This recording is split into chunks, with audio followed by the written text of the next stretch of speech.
ignore me. I'm going to show you how to make scales, like the ones in the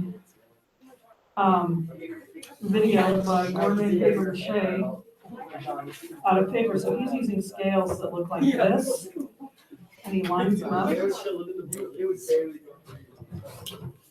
like this, and then like this, where that's the head, and that's the end of the neck, okay? End of the neck here, head up here, okay?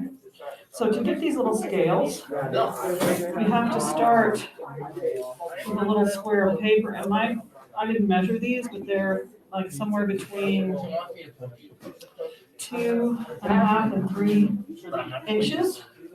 So once you have a whole bunch of squares cut, and you're gonna wanna do this before you start trying to dip them and stick them on your dragon, because it's really hard to fold paper with those sticky fingers. So you fold your triangle diagonally. And it doesn't matter if you get a little end like that, because you're gonna fold it again, and you fold it with that inside. All right, and you want them to be about this size, so you begin to see the beginnings of my scale. Now, I want to get that ridge. So now I'm going to fold it this way. And then I'm gonna, this is like origami a little bit, then I'm gonna fold it over maybe a little less than 1/4 of an inch here, see? See? A little less than 1/4 of an inch, it's almost like making a tiny paper airplane.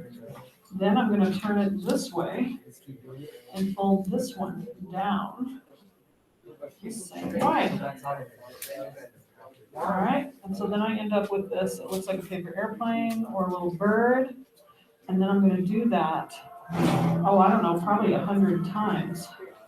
So do that 100 times, you'll end up with a bunch of these, and then you're ready to dip them and stick them to your dragon.